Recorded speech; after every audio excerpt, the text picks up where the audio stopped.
पकड़ो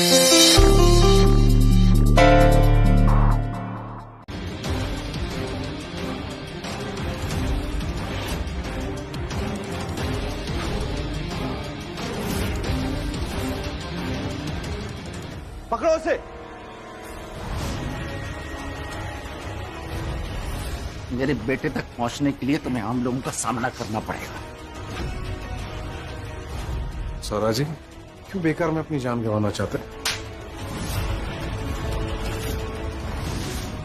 मैंने कहा था ना, मेरे बेटे के प्रेम की ढाल बनकर आज उसका बाप खड़ा है। दोबारा गलती मत करना। आज मेरे रास्ते मत आइएगा आप। आज मुझे कोई रोक नहीं सकता। हटिए यहां से। अरे जाओ।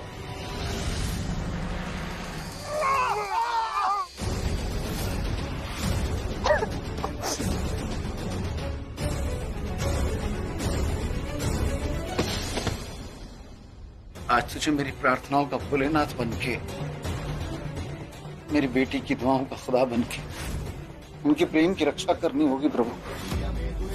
मेरे बच्चे को अलग मत करना।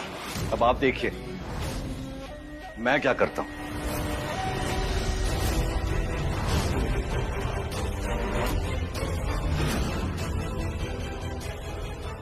अब्बू अम्मी को ऊपर लेके गए ना, देखना अम्मी को सब याद दिला देंगे। लेकिन माँ को अगर कुछ भी याद नहीं आया तो, अगर माँ को हम लोग याद नहीं आए तो? अल्लाह मियां बच्चों की दुआ जल्दी कबूल करते, और भोलेनाथ भी। तो हम अल्लाह मियां से दुआ करते कि अम्मी को हम याद आ जाए।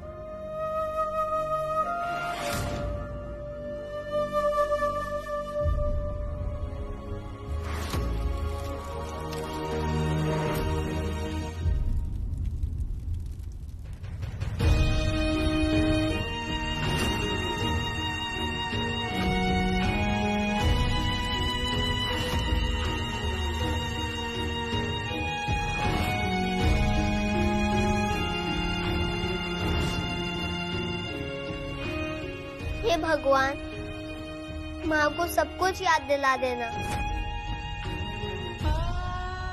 अल्लाह मियां अम्मी अब्बू को एक साथ कर देना।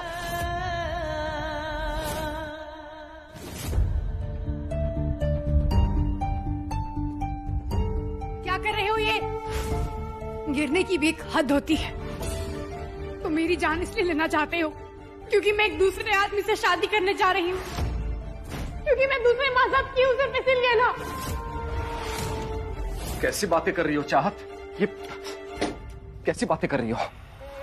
मैं सपने में भी तुम्हें चोट पहुंचाने की नहीं सोच सकता हूँ चाहत। चाहत, मैं तुमसे प्यार करता हूँ। मैंने जिंदगी भर तुम्हारी रक्षा करने की कसम खाई है चाहत। बंद करो अपनी ये बकवास। क्यों बार बार मुझे इस बात का भरोसा दिलाने की कोशिश कर रहे हो कि हम दोनों के बीच में कोई रिश्ता था? मुझे हम दोनों के बीच में कुछ याद नहीं है। तुम क्यों झूठ बोल रहे हो? चाहत प्लीज। चाहत, जानबूझकर हम में से किसी ने तुम्हें कुछ याद नहीं दिलवाया, क्योंकि डॉक्टर ने हमसे कहा था कि अगर हमें तुम्हें याद दिलवाने की कोशिश की तुम्हारे दिमाग पर असर पड़ सकता है, तुम्हारी तबीयत और ज्यादा खराब हो सकती है। इसलिए हमने जानबूझकर तुम्हें तुम्हारे अतीत से दूर रखा था चाहत। लेकिन आज नहीं, आज उस कमीने ने सारी हदें पार कर दी है। तुम्हारी बीमारी का फायदा उठाकर तुमसे शादी करना चाहता है वो। लेकिन चाहत, मैं ऐसा नहीं होने दूंगा। तुम्हें सब कुछ याद करना पड़ेगा। चाहत, तुम्हें हमारी जिंदगी, हमारा प्यार, हमारे बच्चे, सब कुछ याद करना होगा चाहत। झूठ बोल रहे हो ना तुम? ये सच नहीं हो सकता। मैं झूठ बोल रहा हूं? मैं झूठ बोल रहा हूं ना? ये देखो, ये तस्वीर, क्या ये तस्वीर भी झूठ बोल रही है चाहत? पति हूं मैं तुम्हारा।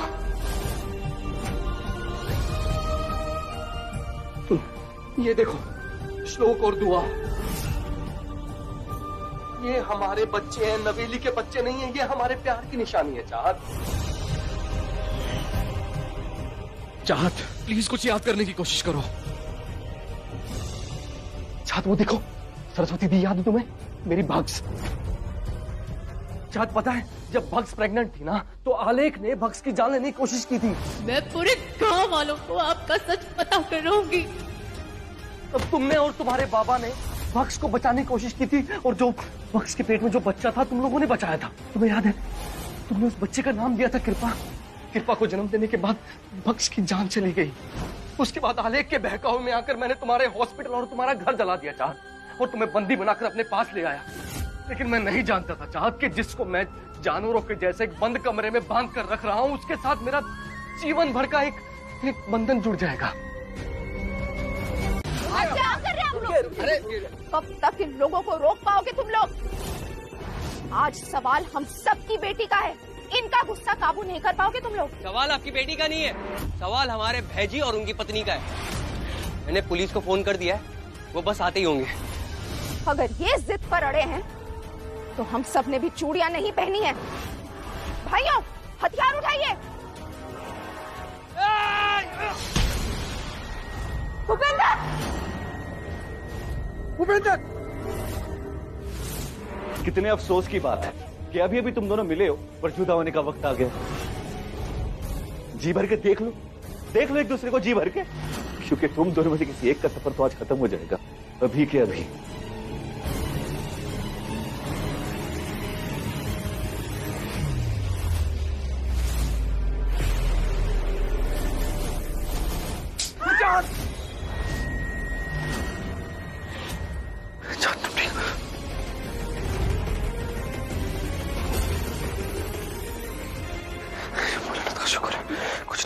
तेरे भगवान ने चाहत को तो बचा लिया, पर तेरा भगवान तुझ पे मेहरबान रहेगा, ये देखते अभी।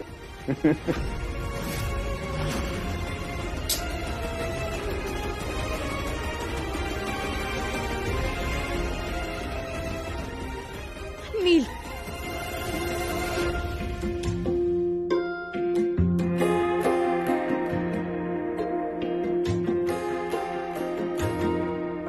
जो भेजी थी दुआ वो जाके आसमां से यूं टकरा गई कि आ गई है लौट के सदा। जो भेजी थी दुआ वो जाके आसमां से यूं टकरा गई कि आ गई है लौट के सदा।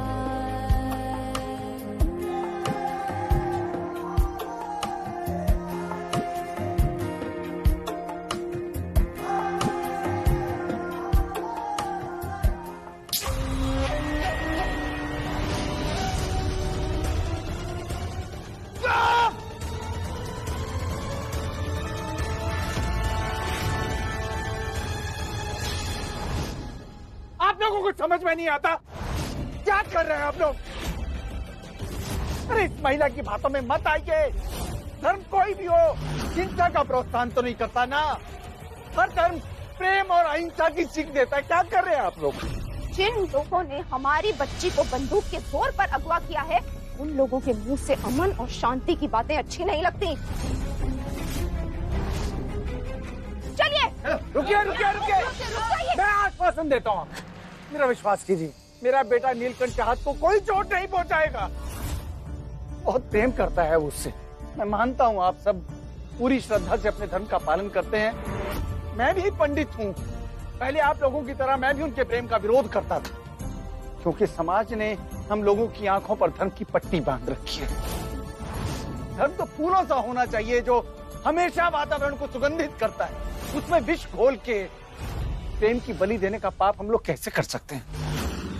इन दोनों का प्रेम देखकर मैं सिर्फ यही कह सकता हूँ, प्रेम से बढ़कर ईश्वर की आराधना, ईश्वर की सच्ची आराधना कोई नहीं हो सकती। हिंसा त्याग दीजिए।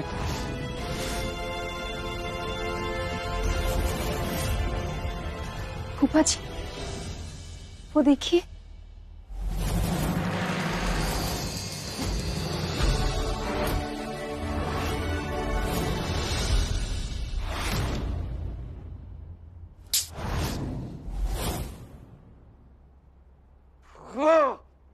अब तक तो नसीब तुम दोनों पर मेहरबान रहा है, लेकिन कब तक? 2 मौके हैं मेरे पास। तुम दोनों में से किसी एक की मौत तो पक्की है। अल्लाह मियां, इस मौत को मेरे नाम करना। नील को बच्चे और बाबा के लिए जीना होगा। ये गोली मेरे नसीब में हो। चाँद खबरदार, अगर तुमने ऐसी दुआ मांगी तो। आप डर गए क्योंकि ये बात तो आप भी जानते हैं कि अल्लाह मियाँ मेरी हर दुआ को कबूल करते हैं।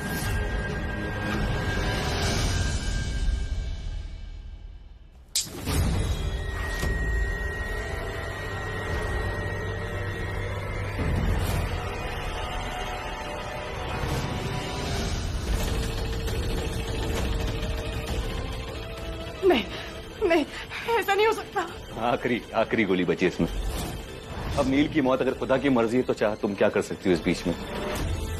आप लोग सब सौरा जी के आखिरी दर्शन ले लो।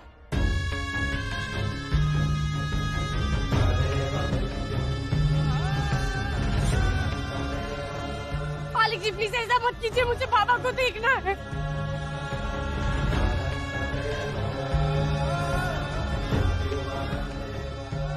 मालिक जी प्लीज। भूपेंद्र, अर्थी उठाओ, हो गए सब दर्शन वर्शन। मैं चलो। आलेख, बहुत हो गया तुम्हारा। तुम व्यास जी को आखिरी बार देखने का हक भाभी से नहीं छीन सकते। जब तक व्यास जी के दर्शन न ले ले भाभी, यह आरती नहीं उठेगी।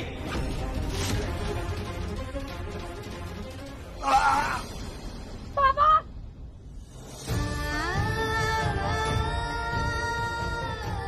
अल्लाह मियां आपने ऐसा क्यों किया?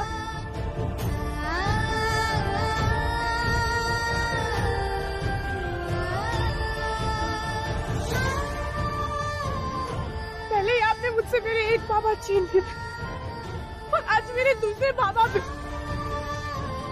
बाबा, बाबा आगे खोलिए ना, आगे खोलिए ना। तुझे क्या लगता है तेरे मगरमच्छ के आंसू से सौरा जी वापस जिंदा हो जाएंगे? चल हट यहां से, मैं कहता हूं यहां से हट। बाबा, आलेख, बाबा, हट। चलो आरती उठाओ।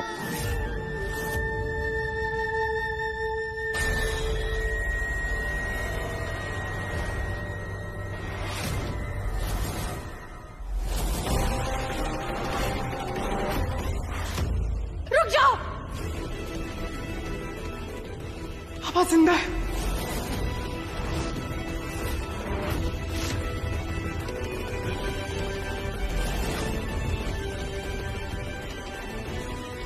ये लड़की पागल हो गई है।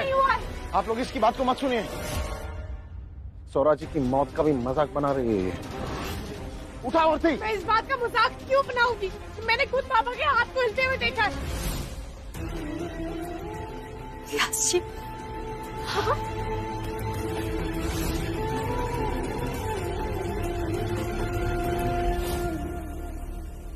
हाँ, बाबा की पल्स है लेकिन बहुत वीक है। बाबा जिंदा है, बाबा को कुछ भी नहीं हुआ। हमें व्यास जी को फौरन हॉस्पिटल लेके जाना पड़ेगा। नहीं बाबा भैया, वक्त बहुत कम है। हमें बाबा को यहीं भी ट्रीट करना होगा। एक काम कीजिए, आप लोग प्लीज बाबा को अंदर लेकर आइए। अंदर लेकर आइए प्लीज, जल्दी। क्यों मारा व्यास जी को? बताओ क्यों मारा?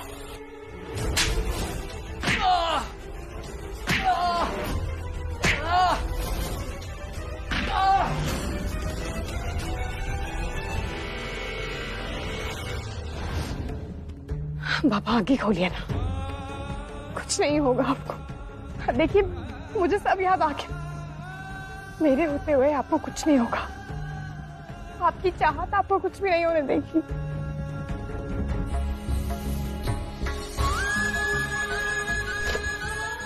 भाभी, भाभी प्लीज व्यास जी को बचा लो। मैं पहले ही अपने एक बाबा को खो चुकी हूँ। मैं दूसरे बाबा को नहीं खो सकती। मुझे नील को बेगुनाह भी साबित करना है और सिर्फ बाबा जानते हैं कि कमरे में क्या हुआ था। हाँ भाभी, भाभी। हाँ बोल भैया।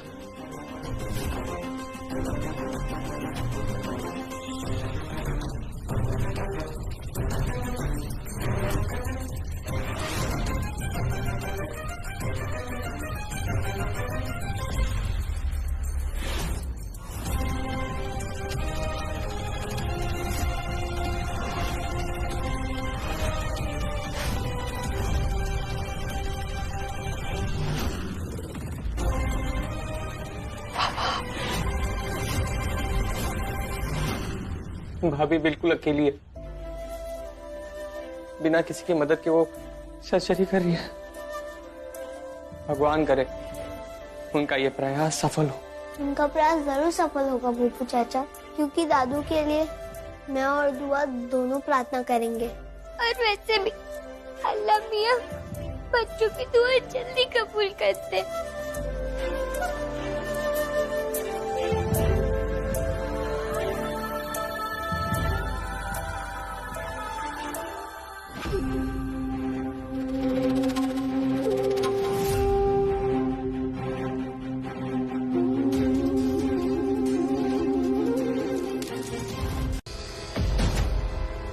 सबूत मिल गया। श्लोक धीरे बोलो। मतलब पापा छूट जाएंगे?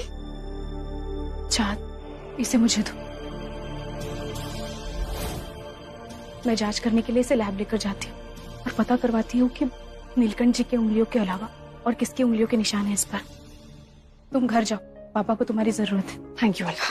अगर तुम मेरी मदद नहीं करती तो कैसी बात कर रही हो? ये तो मेरा फर्ज है ना। बच्चों चलो घर।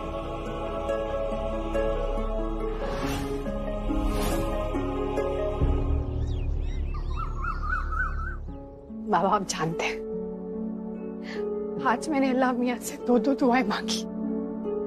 पहली दुआ ये कि मैं नील को बेगुनाह साबित कर पाऊं, और दूसरी कि आप जल्द से जल्द ठीक हो जाए। आप देखिएगा बाबा,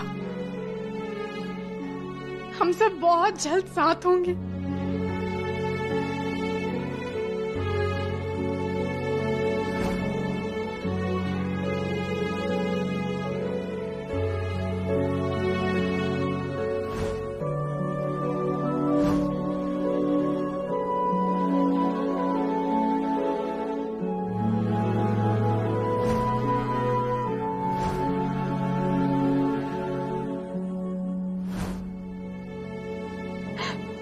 हम सब साथ होंगे।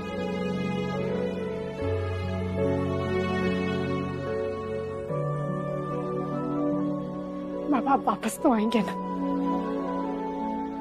मुझे आपकी बहुत जरूरत है,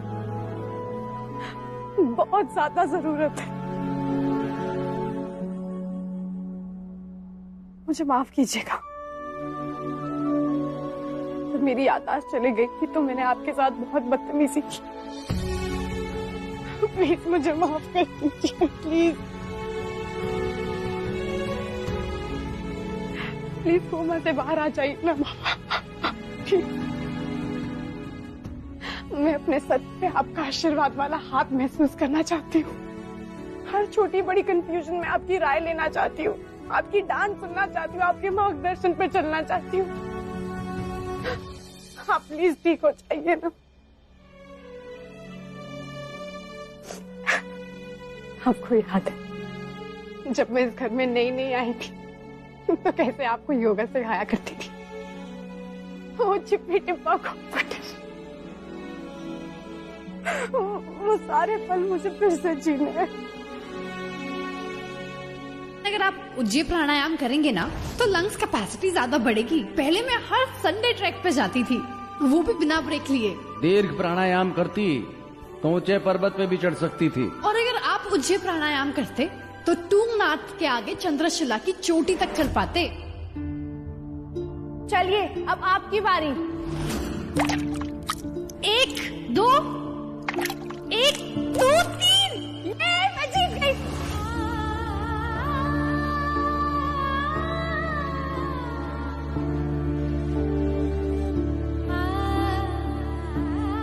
बाबा आपको हम सबके लिए ठीक होना ही होगा। आप मेरी बात सुन रहे हैं ना?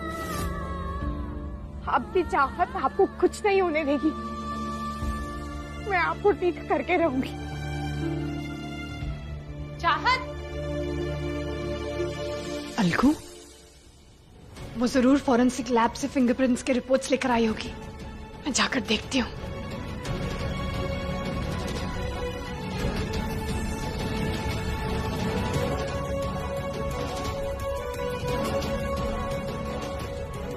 अलगू क्या हुआ? रिपोर्ट्स आने में इतनी देरी क्यों हो गई? बबू भैया को भेज देती बाइक पे, वो जल्दी आ जाते। चाहत नहीं देर से गई थी। वो दरअसल मैंने आलेख जी को किसी लैब वाले से बात करते हुए सुना था, तो मुझे शक हुआ कहीं वो रिपोर्ट ना बदलवा दे, इसीलिए मैं खुद लेने गई थी। ये लो पढ़ो।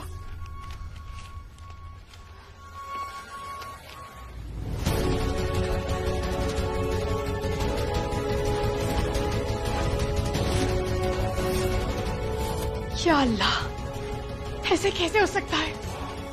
क्या क्या हुआ चाहत? इन रिपोर्ट्स में सिर्फ एक ही आदमी के फिंगरप्रिंट्स के निशान है, और वो फिंगरप्रिंट्स नील के। हे भोलेनाथ, इसका मतलब नीलकंठ जी को जेल में रहना होगा।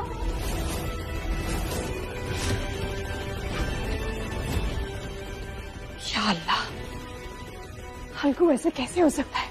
इस खंजर पर सिर्फ नील की उंगलियों के निशान है। खंजर पर तो उस ट्रेंच कोट पहने हुए आदमी के निशान भी होने चाहिए ना। मुझे भी कुछ समझ नहीं आ रहा है चाहत। कहीं आलेख जी का काम तो नहीं? मैंने उन्हें लैब के बाहर घूमते हुए देखा था। हो सकता है कि ये रिपोर्ट उन्होंने बदलवा दी हो। वैसे भी वो कमीना आदमी नीलकंठ जी को सजा देने का मौका थोड़ी ना छोड़ेगा।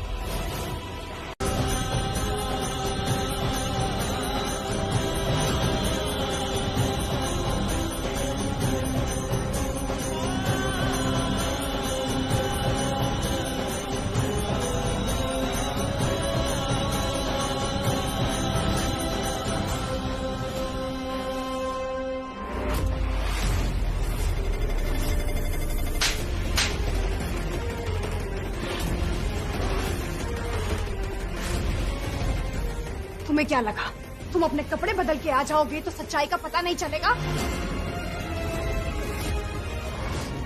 मुझे पता था, मैं अच्छी तरीके से ये बात जानती थी कि जैसे ही ये बात बाहर जाएगी कि बाबा कोमा से बाहर आ गए हैं,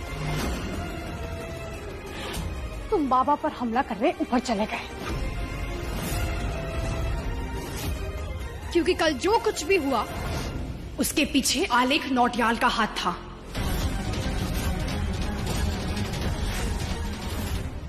तेरा दिमाग खराब हो गया है? जो मन में आए बके जा रही है। भूपेंद्र,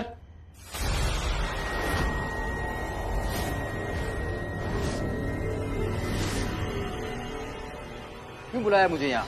हाँ इंस्पेक्टर साहब, वो मैंने ही बबू भैया से कहा था कि आपको कॉल करके यहाँ बुलाए, क्योंकि हमने उस इंसान को पकड़ लिया है जिसने बाबा पर हमला किया और जैन का कत्ल किया था, और वो आदमी है आलेख नौटियाल।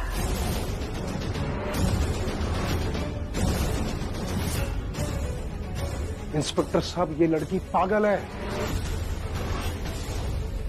वो मेरे पिता समान थे। मेरा मतलब है,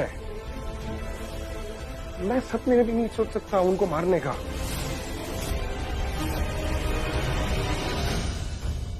ये आदमी झूठ कह रहा है। इस बात का सबूत है मेरे पास कि यही बाबा पर हमला करने गया था। इसकी राइट बाजू पर एक घाव है। अभी ऊपर ये मेरे साथ हाथापाई कर रहा था जब चाकू से इसे वो चोट लग गई थी। चेक कीजिए।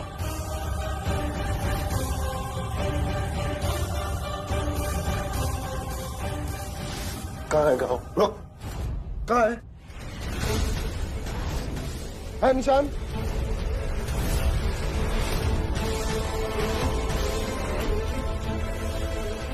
ये है?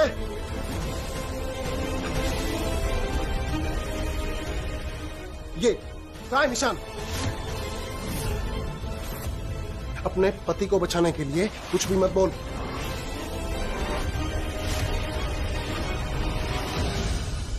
या अल्लाह, ये सच बोल रहे हैं, क्योंकि 10 मिनट पहले ही किसी से फोन पे बात करते हुए मैंने बाहर जाते हुए देखा था इन्हें। या अल्लाह, ऐसे कैसे हो सकता है? इंस्पेक्टर साहब, आप प्लीज मेरे साथ ऊपर चलिए। अभी 5 मिनट पहले मेरे साथ एक आदमी था, वहाँ पे वो चाकू पड़ा होगा, उस चाकू पर वो ब्लड है, वो ब्लड वो सबूत है। आप प्लीज चलिए मेरे साथ।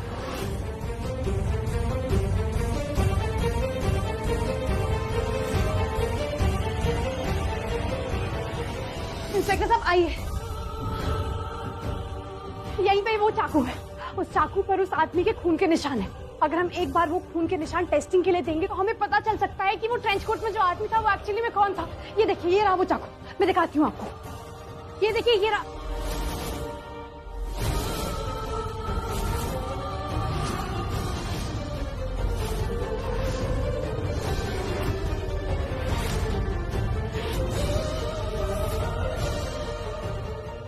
भाभी, इस पे तो कुछ भी नहीं है। या अल्लाह, इस चाकू पर जो खून के निशान थे वो कहाँ गए? इंस्पेक्टर साहब, इसकी बातों में विश्वास नहीं करना। अपने पति को बचाने के लिए आपको गुमराह कर रही है। इंस्पेक्टर साहब, आप चलिए मेरे साथ। लेकिन मेरी बात तो सुनिए।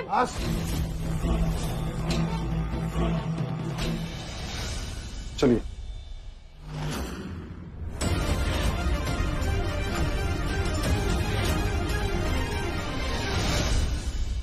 चलो नीचे चलते हैं। कुछ भी बोलती है ये। आजा। या अल्लाह, इस चाकू पर जो निशान थे वो मिट कैसे गए? कातिल के इतने करीब आकर वो मेरे हाथ से निकल गया। फिर हार गई मैं।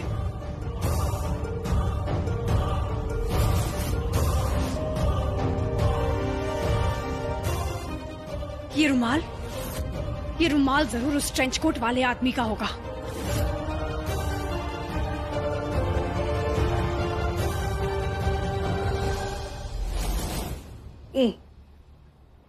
तो यानी हालिक जी। इसका मतलब मेरा शक बिल्कुल सही था। वो आदमी जिसने ट्रेंच कोट पहनकर बाबा पे हमला किया वो और कोई नहीं बल्कि हालिक नौटियाल है। इस बार तो वो मेरे हाथ से बच गया, लेकिन सजा तो उन्हें मिलकर रहेगी। एक बार मैं ये बात साबित कर दूं कि आलिक जी ने ही सैन को मारा और बाबा पे हमला किया है।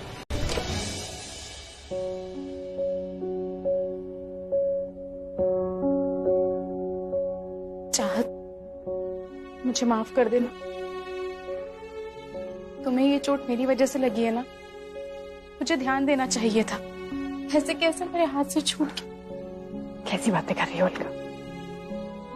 मैं तो तुम्हारी बहुत शुक्रगुजार हूँ कि नील को बेगुनाह साबित करने की जद्दोजहद में तुम हर पल मेरे साथ थी। वैसे भी जब तुम जैसी बहन की ताकत किसी के साथ हो तो कोई हारेगा क्या? नहीं, तुम देखना, जैसे उस आदमी का पता चल जाएगा हम नील को बेगुनाह साबित करके वापस इस घर में ले आएंगे।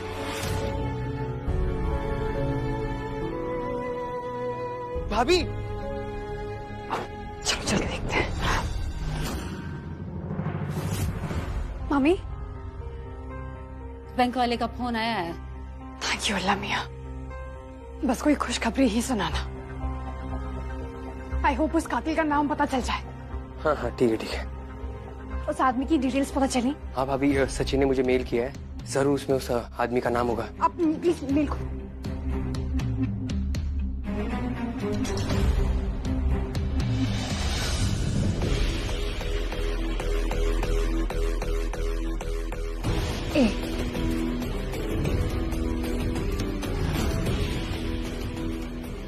इसका मतलब मेरा शक बिल्कुल सही था।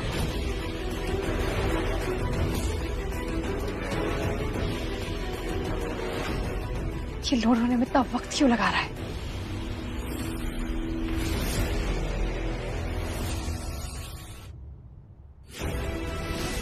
अखिलेश,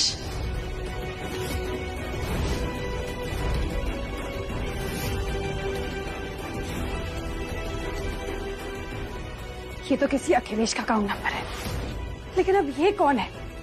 बाबा और जैन पे जिसने हमला किया, इस आदमी का उनसे क्या लेना देना हो सकता है? मैं एक बार नील को फोन करके पूछती हूँ।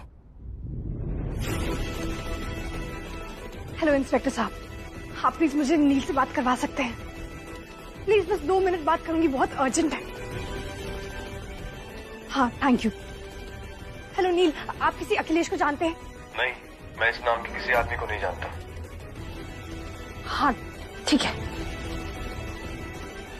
आप ठीक है ना? आप फिक्र मत कीजिए, मैं बहुत जल्द आपको छुड़वा कर वहां से ले जाऊंगी।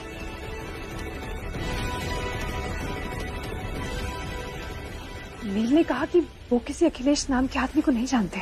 भाभी, उसके खाते से हुए रीसेंट ट्रांजैक्शन भी है मेल में। हो सकता है ये देखकर हमें कोई सुराग मिले। हाँ हाँ, वो भैया प्लीज चेक कीजिए ना।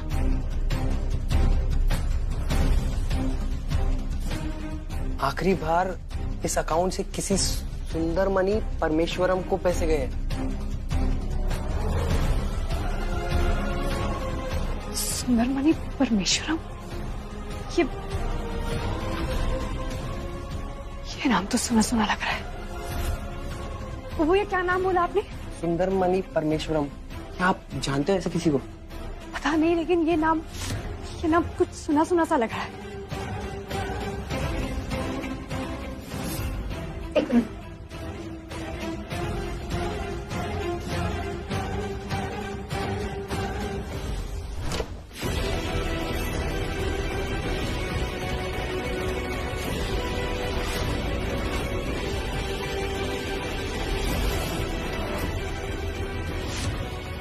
फॉरेंसिक लैब के रिपोर्ट्स पर जिस डॉक्टर ने साइन किया है उनका नाम डॉक्टर सुंदरमणि परमेश्वर है।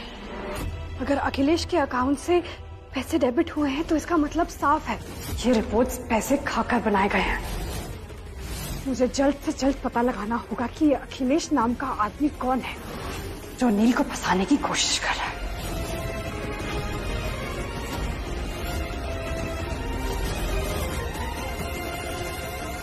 ये जो भी आदमी है अखिलेश, इसने लैब टेक्नीशियन सुंदरमणि को पैसे दिए। लेकिन वो भैया, इतने सालों में कभी इस आदमी का नाम नहीं सुना। हाय, ये सुना तो मैंने भी नहीं है। ये नया दुश्मन कौन पैदा हो गया है हमारा? ये जो कोई भी हो, इस आदमी को तो मैं पकड़ के रहूंगी, लेकिन सबसे पहले मुझे उस लैब टेक्नीशियन सुंदरमणि को पकड़ना होगा। अभी तक दुश्मन हमसे 2 कदम आगे रहा है, लेकिन अब हमें बहुत चौकन्ना होकर काम करना होगा। मुझे तो अभी भी यही शक हो रहा है, ये अखिलेश चाहे जो भी हो, इस अखिलेश से काम करवाने वाला और कोई नहीं, बस आलिक नौटियाल है।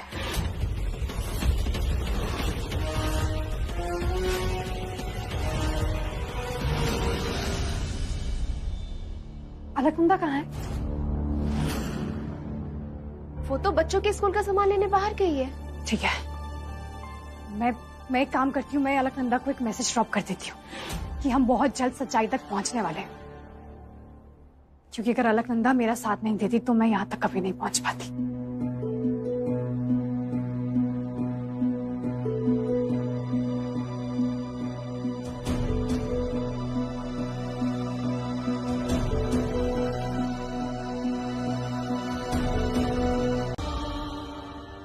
मैं भी क्या अपना मलिपुरम छोड़कर ये इधर नॉर्थ में आ गई। इधर खाने को भी क्या मिलती, रोटी और सब्जी, अम्मा के हाथ का बम। कितना याद आता है जी तेरे को। वड़कम चिच्ची। हे आयो नॉर्थ इंडियन फूड। आई अब मेरे हाथ का इडली सांभर खाओगी ना तो मणिपुरम का अच्छा याद आएगा। I swear. Hi, too good. Allah मियाँ प्लीज इसे मुझे पहचानने मत देना। तुम कौन? तुमको इधर कभी देखा ही नहीं मैंने।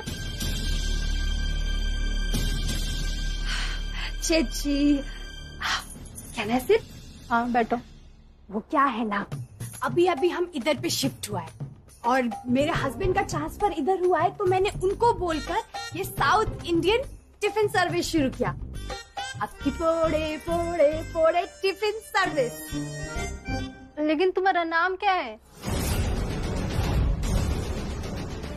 चेची, मेरा नाम Ashwani, Megha,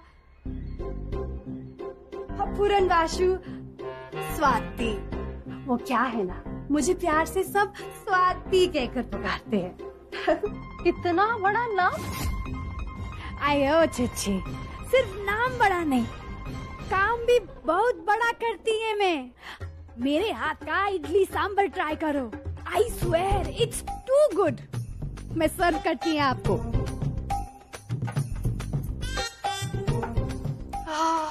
beautiful, yummy yummy south Indian food. Oh no, I'm so sorry चिच्ची, इतनी महंगी साड़ी पर मैंने सांबर गिरा दिया। अब ये हल्दी का दाग कैसे जाएगा? चिच्ची, अगर इसको आप अभी वॉश करेंगी ना तो सारा दाग गायब हो जाएगा। आप जाइए जाइए जाइए, उठिए उठिए उठिए, फटाफट जाइए जाइए जाइए जाइए जाइए जाइए।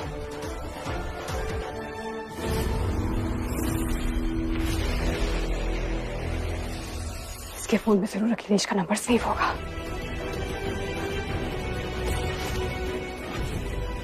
प्लान 2 अब शुरू होता है।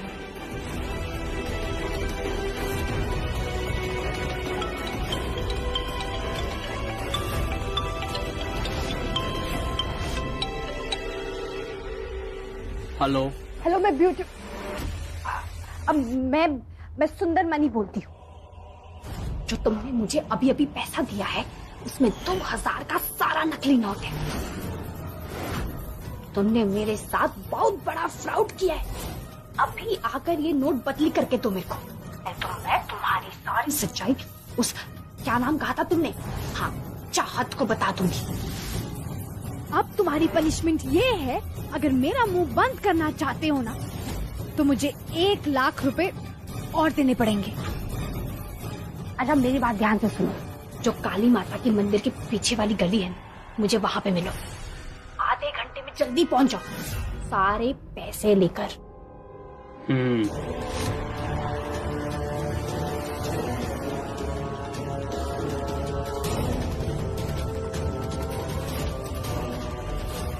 तुम मेरे फोन के साथ क्या करती? वो अच्छे छी, टू क्यूट। अब साड़ी पे सांबर गिरा है, फोन पे भी गिरा होगा ना, बस वही क्लीन कर रही थी। क्लीनिंग। चेची प्लीज सिट। वैसे अगर आपको मेरा साउथ इंडियन फूड टेस्टी लगे ना तो अपनी पोड़े से ऑर्डर कीजिएगा। अपनी पोड़े पोड़े पोड़े, अपनी पोड़े पिंगाले। ओके बाय चेची, बाय। अब इस अखिलेश का पर्दाफाश करने से मुझे कोई नहीं रोक सकता। गुड बाय चेची, फूड अच्छा लगेगा तो कॉल मी।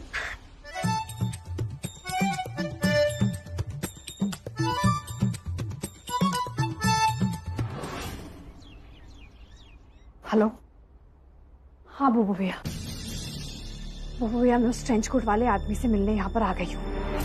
मैं एकदम वही लैब वाली लेडी बनकर आई हूँ। आज तो वो आदमी मुझसे बचेगा नहीं। आप आलिक जी के घर के बाहर है ना? हाँ भाभी मैं वही हूँ, लेकिन अब तक आलेख तो घर के अंदर ही है। तो फिर ठीक है बुबू भैया, जैसे ही वो निकलेंगे आप उनका प्लीज पीछा कीजिएगा।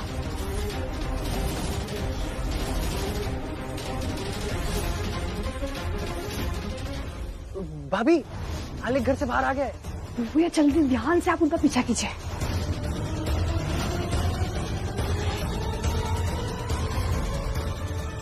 भाभी वो मंदिर की तरफ जा रहे हैं, कुछ सेवक से मिलने। अल्लाह, इसका मतलब आलिक जी ने बाबा और सैन पर हमला नहीं किया है। इसका मतलब कोई और है जो बाबा और सैन को मारना चाह रहा था। या अल्लाह, मुझे कुछ भी करके पता लगाना होगा।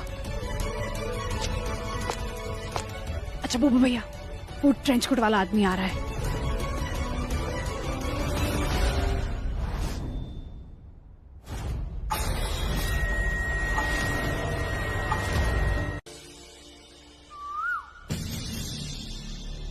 पता नहीं चाहत अकेले घर पर कैसे मैनेज कर रही होगी।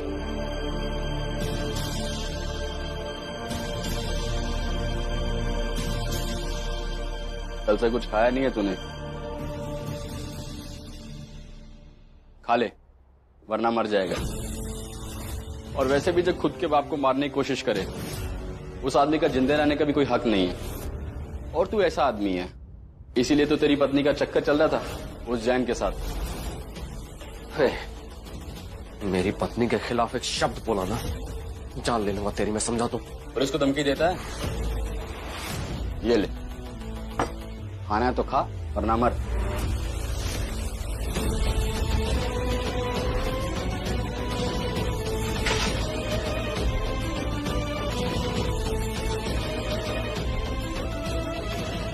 पता नहीं मेरी चाहत ने खाना खाया या नहीं खाया, मेरे हलक से निवाला कैसे उतर सकता है।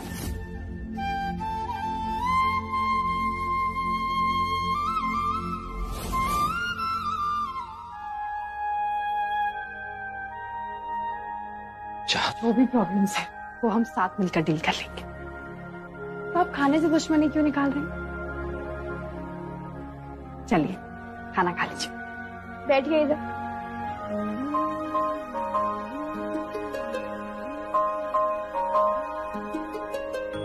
एक अजनबी सा एहसास दिल को सताए, शायद यही तो प्यार है।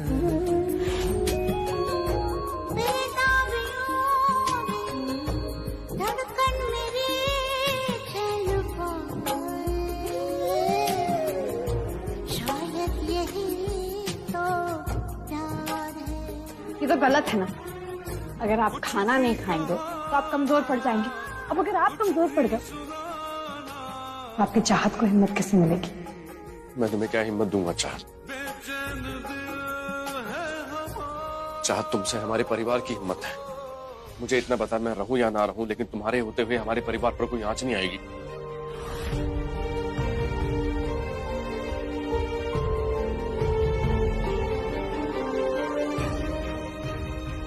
खबरदार जो आपने आज के बाद ऐसा कहा तो आप नहीं सुधरने वाले ना।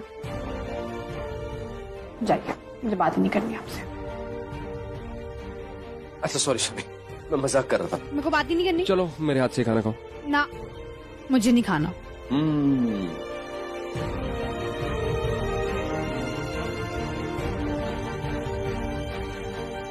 आओ भयंकर। चाहत चाहत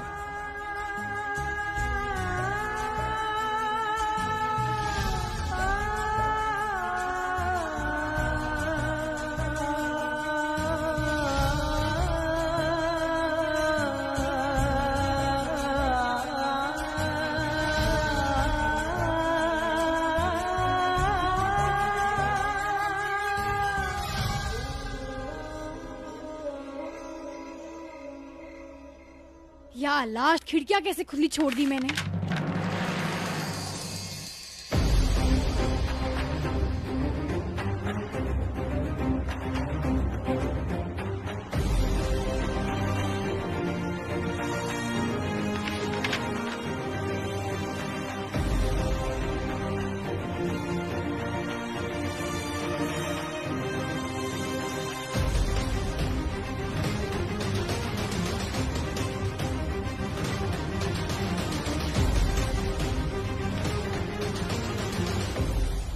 बच्चों ने बहुत मेहनत से लिखा है ये, प्लीज उनकी दुआएं कबूल करना अल्लाह मियां।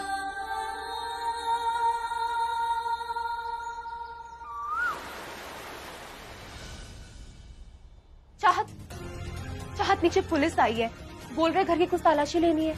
क्या? चलो नवेली। इंस्पेक्टर साहब, इतना कानून तो हमें भी पता है कि बिना वारंट के आप तलाशी नहीं कर सकते। एक तो आपने नील वैजी को बिना वजह से गिरफ्तार कर लिया और अब ये तलाशी। एक मिनट, किस बात की तलाशी ली जा रही है यहाँ पर? हमें इन्फॉर्मेशन मिली है कि जिसने व्यास जी और जैन पर हमला किया था वो आदमी अभी इसी घर में है।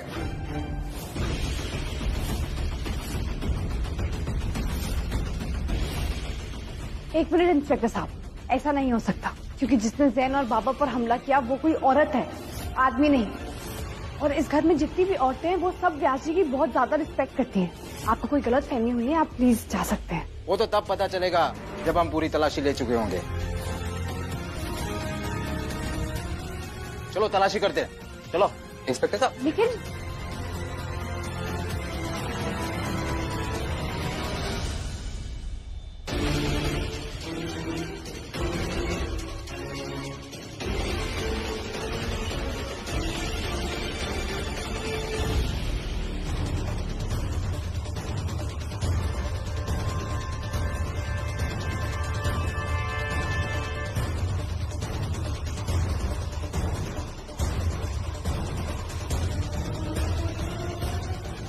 अभी उस कमरों की तलाशी बची है।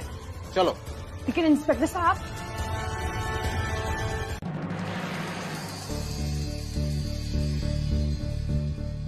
नीलकंठ जी, खाना खा लीजिए। पता नहीं जेल में आपको कैसा खाना मिला होगा, कितने कमजोर लग रहे हैं आप। खाना खाइए। मुझे सच में भूख नहीं। सपने में नहीं सोचा था जिस लड़की से मैंने इतनी मोहब्बत की, इतना प्यार किया, वो मुझे ऐसे धोखा देगी। मेरे 2 बच्चों की माँ थी वो, और ये बर्ताव उसका। व्यास जी की जाने की कोशिश की उसने। बुरा तो मुझे भी लग रहा है नीलकंठ जी। चाहत को मैंने अपनी बड़ी बहन का दर्जा दिया था। हर छोटा बड़ा हर काम की सलाह उससे लेती थी मैं, लेकिन उसने क्या किया पता है आपको? मुझे विश्वास था कि चाहत इस घर में रहेगी ना, तो इस घर पर एक आंच नहीं आएगी, लेकिन उसने आपके साथ साथ हमारे विश्वास का भी खून किया है। बस बस बस, ये मेरे सामने चाहत का नाम मत लो। जिंदगी के 8 साल प्यार करते हुए बिताए मैंने उसके साथ। अब बदले में क्या मिला मुझे? बस अब बाकी की बची हुई जिंदगी मैं उससे नफरत करते हुए बिताना चाहता हूं। प्यार शब्द से भरोसा उठ गया मेरा तो। नहीं नीलकंठ जी, ऐसा मत कहिए। क्या पता आपके जीवन में कोई ऐसी आ जाए जो चाहत की तरह धोखा नहीं, बल्कि आपको सच्चा प्यार दे। मुझ जैसे इंसान से कौन प्यार करेगा लखनंदा? नीलकंठ जी, मैं हूं ना। बच्चों को माँ की जरूरत है। आप मुझसे शादी कर लीजिए। मैं आपको फिर से प्यार पर विश्वास करना सिखा दूंगी।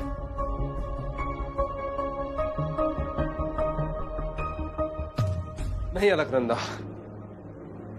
अब मैं किसी का प्यार डिजर्व नहीं करता। व्यास जी की जो हालत है ना, वो मेरी वजह से हुई है। मैं अपने आप को कभी माफ नहीं कर पाऊंगा। प्यार तो क्या, मैं जीना तक डिजर्व नहीं करता हूं। मुझे मर जाना चाहिए। नीलकंठ जी, ये क्या कह रहे हैं आप? मुझ जैसे आदमी को जीने का कोई हक नहीं है। मेरे जाने के बाद मेरे बच्चों का ख्याल रखना।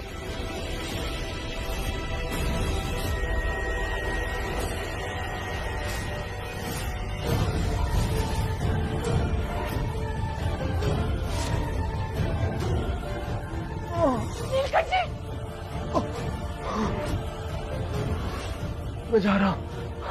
मेरे जाने के बाद मेरी फैमिली का और मेरे बच्चों का ख्याल रखना लखनंदा।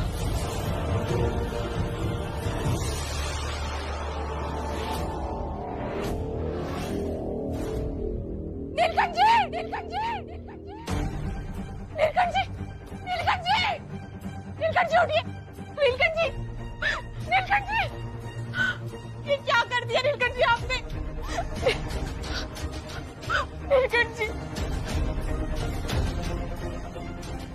ये सब तो मैंने आपके लिए किया था नीलकंठ जी। वो जो औरत जिसने जैन और बाबा पे हमला किया था, वो कोई और नहीं, वो मैं नहीं थी।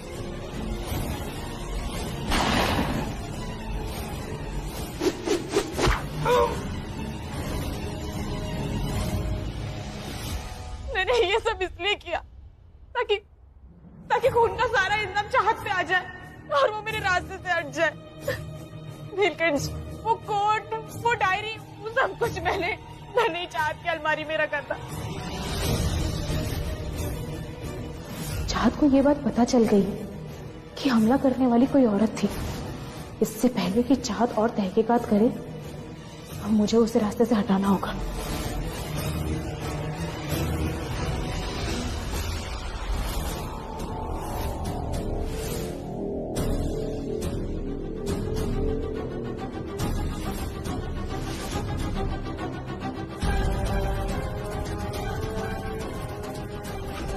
जब पुलिस को ये मिलेगा तो ये साबित हो जाएगा कि जैन और बाबा पे हमला करने वाली औरत चाहत थी।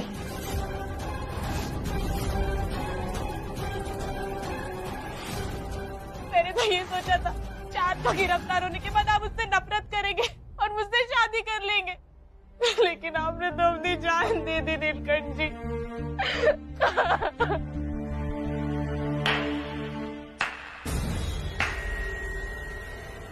क्योंकि तुमसे तुम्हारा जुर्म कबूल करवाने का बस यही एक तरीका था अलकनंदा। चाहत? कितना मासूम समझते थे सब तुम्हें।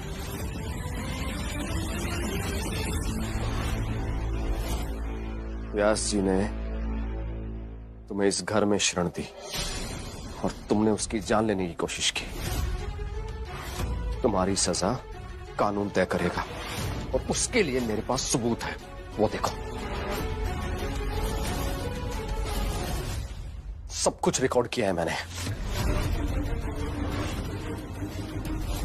अब मैं किसी का प्यार डिजर्व नहीं करता।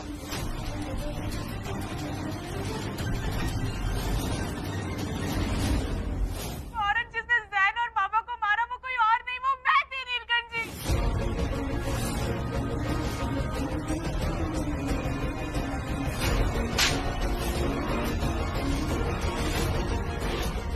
सच्चाई तो मुझे कल रात ही पता चल गई थी अलकनंदा, जब मुझे तुम्हारे कमरे में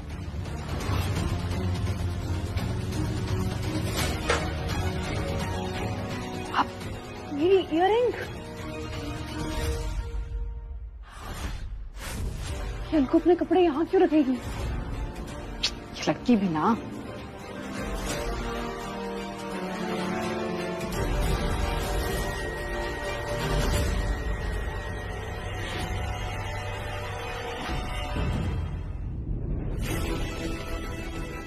ये ट्रेंच कोट,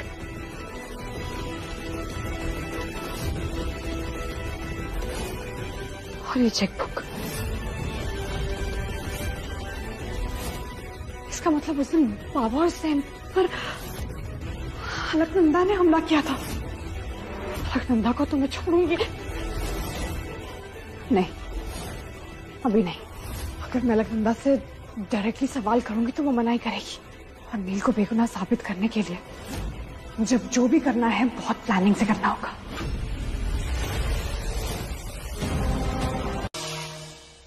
हमें क्या हुआ? आप ठीक तो है ना?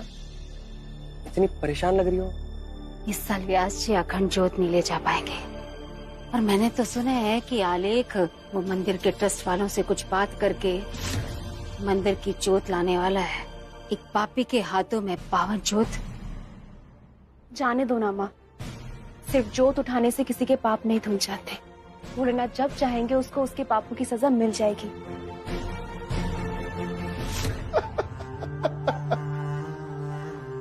आज आखिर वो दिन आ ही गया जिसकी प्रतीक्षा मैंने सालों से की थी, जब अखंड ज्योत ले जाने का मान उस बुड्ढे का नहीं मेरा होगा। सारे ध्यानी परिवार के सामने से अखंड ज्योत लेकर मैं जाऊंगा। चेहरा देखने लायक होगा सौरा जी का।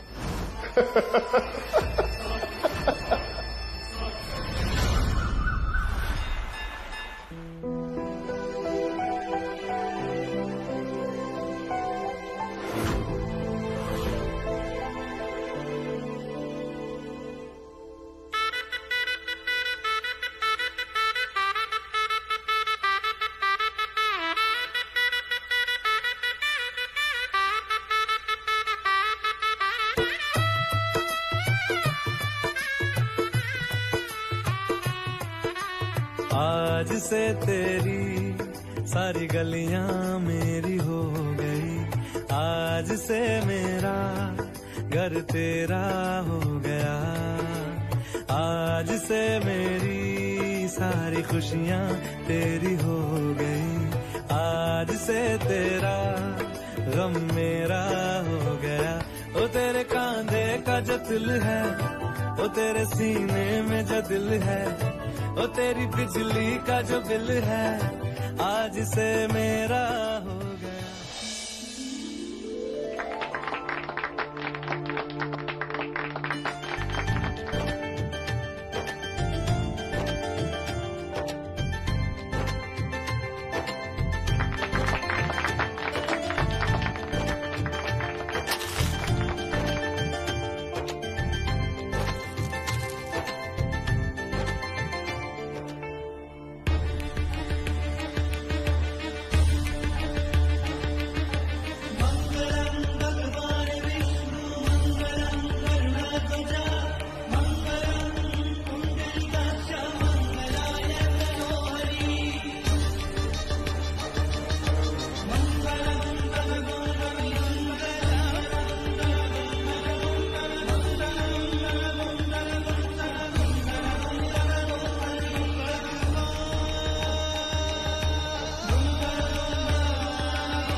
आइए आइए काजी साहब।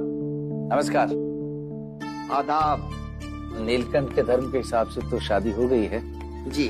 अब चाहत के मजहब के हिसाब से भी निकाह हो जाए। बहुत बेहतर है। आइए पधारिए काजी साहब।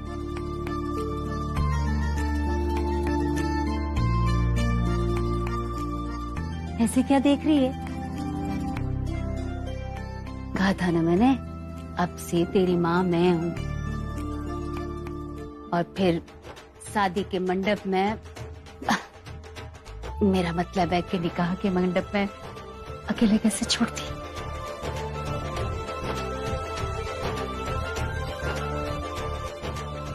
माँ, आज आपकी शादी में नानू भी आए हैं। क्या आपको ये निकाह कबूल है? कबूल है। क्या आपको ये निकाह कबूल है? कबूल है। क्या आपको ये निकाह कबूल है? कबूल है। मुबारक हो। यहाँ दस्तखत कर दीजिए। बधाई हो। चाहत बेग ध्यानी, आपका निकाह नीलकंठ भट्ट ध्यानी के साथ 1,01,000 रुपया सिक्का राइजुल वक्त 2 गवाहों की मौजूदगी में तय किया गया है। क्या आपको ये निकाह कबूल है? कबूल है। कबूल है। कबूल है। कबूल है। कबूल है। मुबारक।